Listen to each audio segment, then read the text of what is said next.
Posing your characters can be really confusing or sometimes just difficult to find a pose you like. So today I'm going to give you some quick tricks and tips to help improve how your mind works when it comes to posing a character.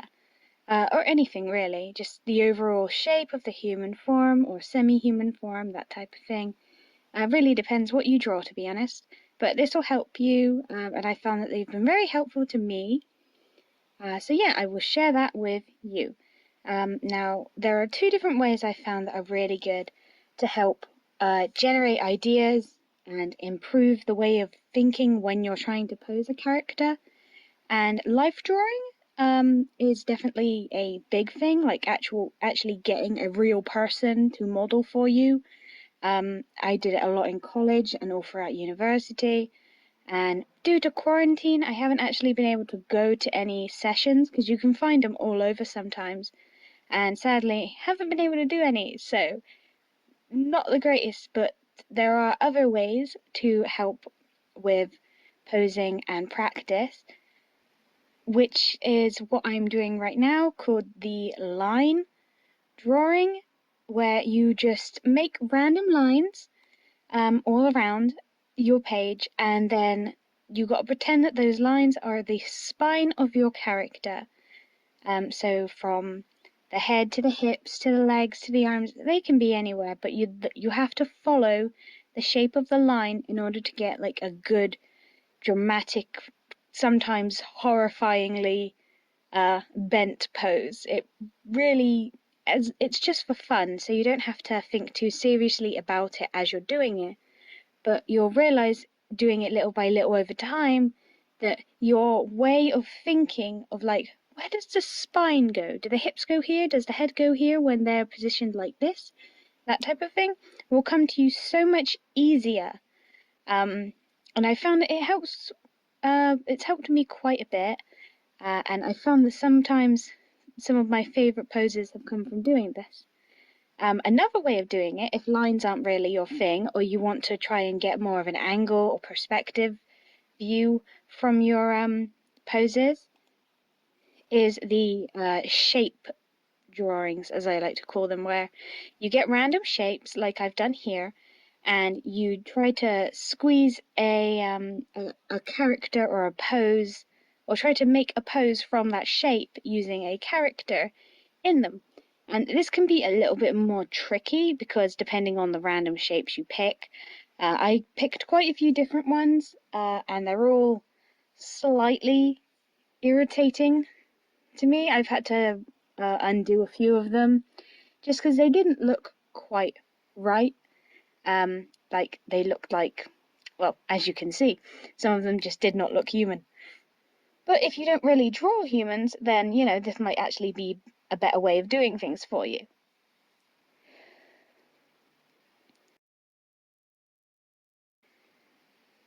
I found that doing practice sessions like this, whether it be digital or with pencil and paper, no matter how you do it, I find doing it bit by bit every day, maybe every other day if you're very busy, just helps you kind of grasp more when it comes to perspective, and helps your brain become quicker when coming up with ideas, which is always really nice. And also, it helps you shape ideas, and I find this really helps with projects in the future. Let's say you have this great idea for a project and you don't know what to do. You have the idea in your head, but the fact that you have a person that needs to be in a specific pose, but no matter what you do, they don't look good, you can go back to these rough practice sketches and boom, they'll be there. There'll be all sorts of different types there for you to, you know, work with and just look through, and it will just be really good. Now, as you can see here, I'm going to kind of show you how you can do that. I'm going to be doing an illustration, maybe just a character design, not really sure yet, with this character pose that I've done. This is one of the more awkward ones, and it's also very rough, but I wanted to see how I can get this really awkward pose to be some type of design, or some type of illustration, use it within an illustration.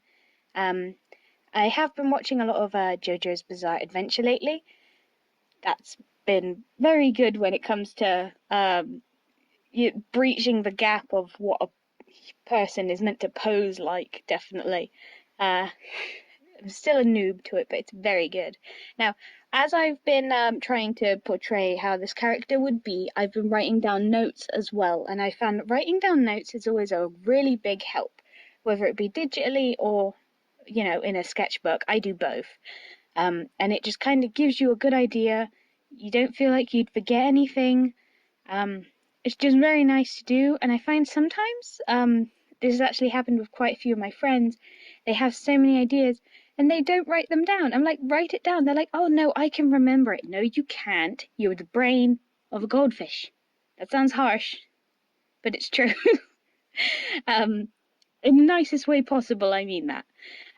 So I got my final idea, and it's gotten quite morbid, where this person has been shot with an arrow.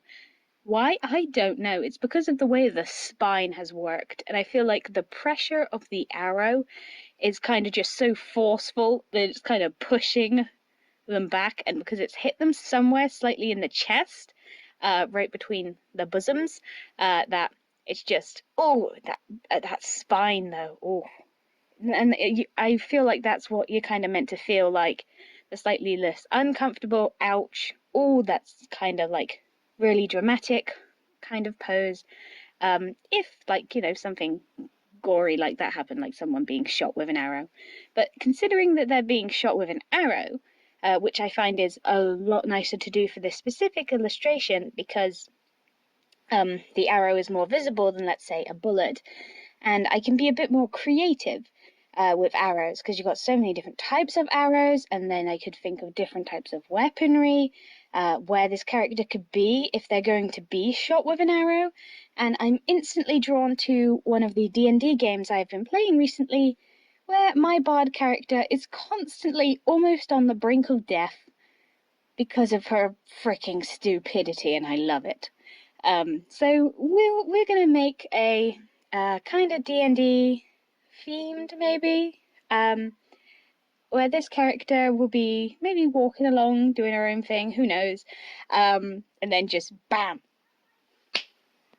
shot in the heart or something, and the horror and the shock, it's just like, what? I don't know. Who really does know? But throughout this illustration or character design, you've probably noticed that I've drawn it maybe like 2-3 different times. I had like the really rough sketch, then the idea sketch, then this one, which is kind of like a pre-inking. I do it just so I can get a little more detail, and then I'll clean that up and I'll make it more tidy. But I like doing 2 to 3 different levels of sketching, just so I can get as much potential out of my brain as possible, because my brain is one of those annoying brains that constantly comes up with a various amount of ideas, and then when you're done, it comes up with better ideas than the first ones. Even if I write stuff down, this happens, and it can be really frustrating, because then I feel like, oh, well, now I have this great idea, I'm going to have to do more drawing, and my hand is killing me, and I really should go to sleep because it's so late, but I really want to draw these ideas. It's a kind of push and pull, kind of tug of war thing my brain has, which I do not like. But it gives me plenty of ideas to constantly work with whenever I feel the need. So that's the positive perspective I could put on that. If your brain does something similar to you, I recommend just keeping a notebook on you at all time, or if you have your phone, just like talk into your phone or type it into your phone in the notebook section, and you should be fine. I'm using Clip Studio Paint for this, and what I really like about Clip Studio Paint is you've got all these like brushes. Like the one I've used is like this pearl brush. It came with it. I don't particularly like the pearls in general, but I do like the fact that I can use those pearls as like a reference for a necklace. So I'd shape them into a necklace, and then obviously when I do the final line art, I wouldn't actually use the brush, but I would use like them as a reference in order to portray what the necklace would look like, such as here. I was able to tidy up quite nicely and get in a little more detail, and now I've kind of been working on her more. I've been feeling that she needs a sword. If she's going to be here with an arrow, she's got to be some type of adventurer. Maybe a bard. Probably a bard, because every time I play a bard, I seem to almost be on the brink of death. And so I thought, why not have a lovely sword? A lovely sword, yes. Because everyone needs a sword. Except for the irresponsible people. They don't need a sword. And tiny details like this I found is really good to just play around with as well when you're just working. Because in this illustration, I really didn't have any ideas going off the bat, which is really rare for me. I usually have like half a page worth of notes if I'm going to go into drawing something, just so I can go back if I feel like I'm getting stuck or I'm getting annoyed halfway through. I find that's very helpful. So yeah, if you find that happens to you, I recommend doing notes, taking notes. Blah, can't speak today. Taking notes and just having fun with it. I guess that's the main part. Like I'm mainly just having fun with this. I'm not trying to make it too perfect or too like pristine. It's just something for fun, something I can do to relax and experiment with, and I recommend just doing a little bit of that whenever you can. And so we've got the final outline here, and I think I've got her quite well. She's very, she looks like to be very much in pain, and the arrow broke her necklace, which would probably make someone very sad. Though I did find this kind of pattern brush, which I thought was really cool, just to give her dress a little, just a little bit more something, because patterns can be a big hit and miss in character designs, and you want to be really careful. Sometimes I see people with like, sometimes there's no patterns, and I'm like, okay, yeah, that's understandable, but sometimes that's missing something, or sometimes you have characters where there is too much patterns and your brain just doesn't know what to do, or your brain and your eyes just don't know where to look in the design, and it can become not very pleasant to look at. Color is another thing I've found that can be quite a big hit and miss when it comes to characters and environments. I ended up going onto this site called Color, and just generated a random generator. Just, yeah, any random generators online are really helpful if you want to, like, what's the word? I'm forgetting the words. We're all human, we forget words. Practice? No, not practice. Train? Not train. The word is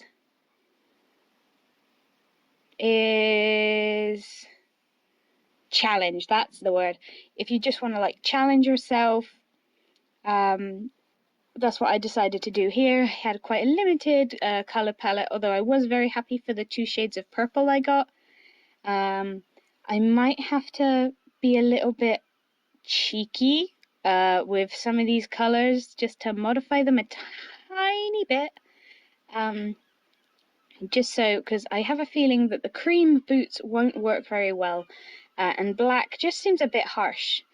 So obviously a good old brown boot to kind of match and give a little more warmth to it would be very helpful. And the sword I made a heart shape, so it had to be pink and strangely outlandish, because this is a bard character. A bard needs an outlandish weapon. And I ended up also breaking their lute when they got shot, which is very sad. I think it's a lute. It's this type of stringed instrument. I'm not good with names. Yeah. I found that picking out certain colours, I always sometimes go a little overboard. Like night. Certain colours, and sometimes I go for too many colours, and it's not always a bad thing, but if you want to try and grasp an eye, personally what I've found and something my tutor always told me was you want to make everything connect together. So you want to bring the eye in and keep it there. So you do that with certain like colors, sometimes different shades, shapes, patterns, that type of thing.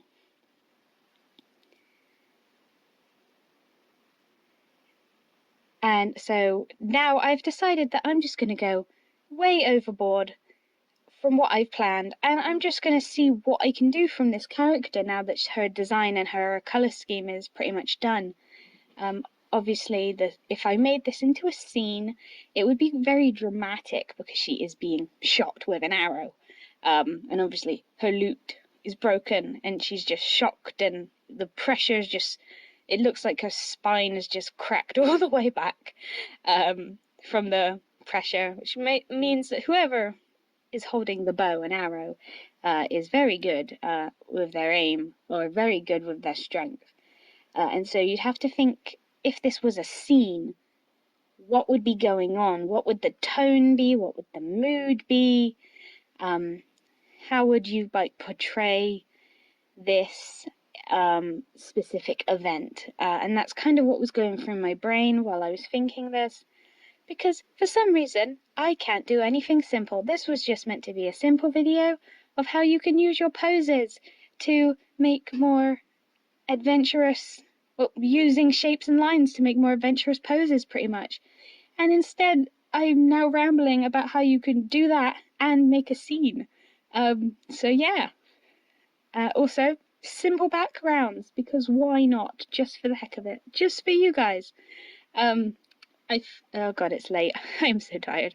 So yeah, so far, this is what we've got. Let me know what you think is happening in the comments down below if you'd like. I decided that a castle in the background would be very good, a very simple thing to do, something that doesn't need too much detail but does have a iconic shape that you can muddle with. So yeah, here is the final illustration. I do hope you guys have enjoyed this video. It's been very fun. I got off topic, but that's fine. We're only human. This has been fun. Follow me on my social medias because I post way more there. I have been very lazy with YouTube, but you know, that's fine. I've discovered TikTok. It's